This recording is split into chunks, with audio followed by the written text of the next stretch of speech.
pendant la guerre, on a souffert. Hein? Je dis pendant la guerre. On a souffert. Ils s'en foutent complètement.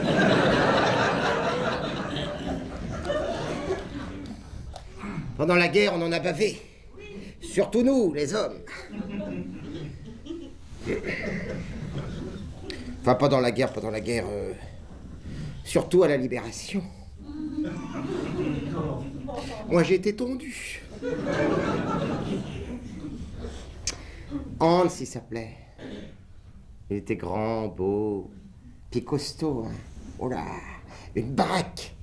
Mais alors un doux, très doux. Oh, doux. Puis attentionné, prévenant. Vous savez, on a raconté beaucoup d'histoires sur les Allemands, mais moi qui les ai connus de près, je peux vous dire qu'ils étaient très sympas. Ah oui, très chaleureux. Surtout Hans. Moi, je me souviens du colonel Schneid. Un grand type, toujours bronzé, les cheveux gris-bleus, pratiquant le baise-main. Avec moi, avec Hans.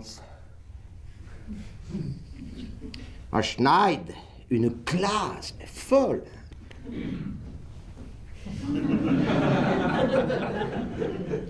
Puis il savait recevoir.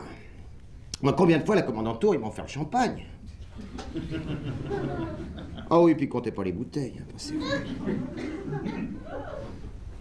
Ah non, très, très généreux. Non, c'était vraiment des gens qui gagnaient à être connus.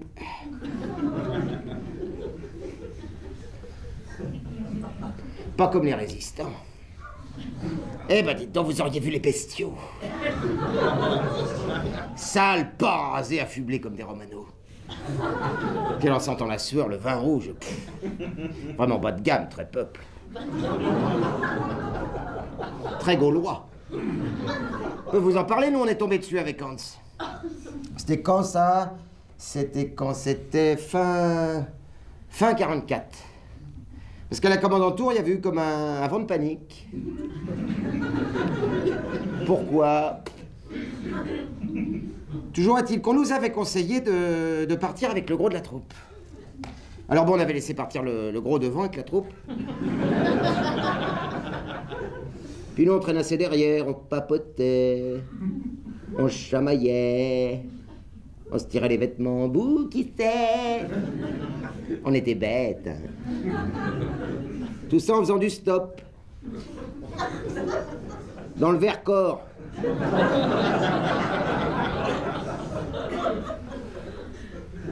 Ah, je me souviens, il faisait un temps superbe. Quand tout à coup, une voiture s'arrête, là, faut t'as pas de chance. Des résistants. Je sais pas comment ils nous ont reconnus, vu qu'on était tous les deux en petites paysannes. Vous voyez, avec une petite cotonnade, un fichu, un petit panier. Enfin, la petite vercorienne, quoi. Toujours est-il qu'ils nous ont demandé nos papiers, mais alors sur un temps, oh là là, bourru, pas aimable. Ils nous ont tout de suite tutoyés. Vous voyez un peu le genre, hein, comme si qu'on avait gardé les machins ensemble. Nos papiers, on les avait pas. Hans, il a fallu qu'il s'en mêle, mais avec son accent allemand à couper au couteau. Ça leur a mis la puce à l'oreille, le ton est monté, qui c'est celui-là, d'où qui vient, d'où qui sort, et puis alors très vite, ils nous ont mis des claques. Ils nous ont balancés dans la bagnole, direction la commandante Tour, retour à la case départ. Je peux vous dire, j'étais colère. Oh! Puis alors, quand on est arrivé là-bas, dans cette commandante Tour, c'était plus du tout ce que c'était. Ah non, plus du tout ce que c'était, des papiers gras partout, des mégots, mais alors dans tous les coins. Un laisser-aller, mais alors, hein, incroyable. Je dirais tout à coup très français.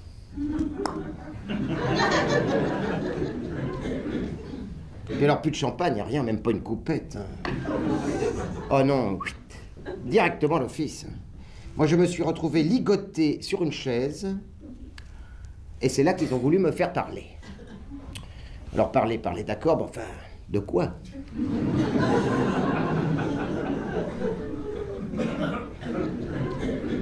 Mettez-vous à ma place. Qu'est-ce que vous voulez que je dise? Alors je criais, j'hurlais. Je suis avec vous les gars! Vive le maquis!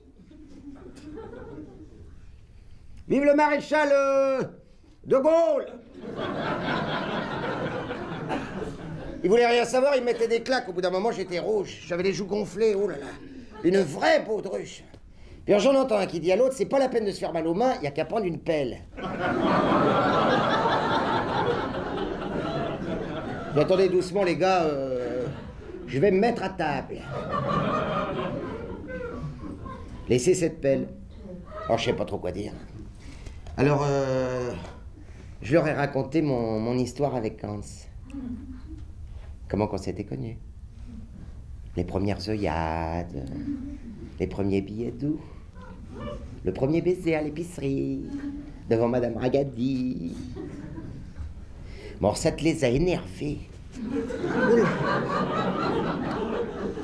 Ils m'ont mis 2 coups de pelle, ping, pong. Ils m'ont balancé à la cave. Et alors là, sur qui je tombe dans cette cave, je vous le donne en 100. Non, je vous le donne en 1000. Schneider. Le colonel, mais alors c'était plus du tout le même homme. Tout débraillé, les vêtements guenilles. Et puis alors rouge. Les joues gonflées. Moi j'ai cru qu'il avait grossi. Il avait pris des claques. Et peut-être bien 2-3 coups de pelle aussi. Il était comme ça. On était tous les deux d'ailleurs comme ça. Alors t'es là sur nos tas de charbon à attendre, et puis alors moi pour détendre l'atmosphère, j'ai dit bah dites donc, ça a changé de service là-haut. Hein. Vous non plus, vous avez pas eu de champagne? Il m'a regardé droit dans les yeux, comme ça il a baissé le regard, il ne m'a rien répondu. Pas ça, je sais pas, vexé de mauvais poil. Toujours est-il que le lendemain, ils m'ont remonté de mon tas de charbon. Ils m'ont entièrement tondu. Et ça n'a jamais repoussé.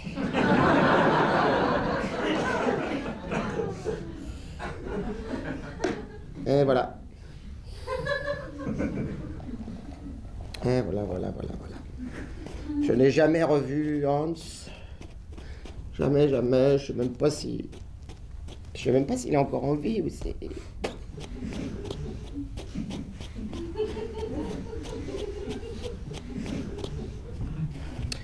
Et il y a quelque temps, figurez-vous, je suis allé au ministère des anciens combattants.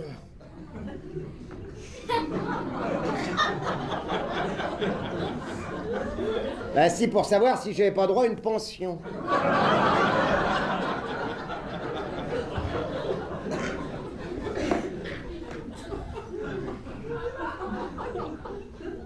Bah, suite au mauvais traitement que j'avais subi à la Libération.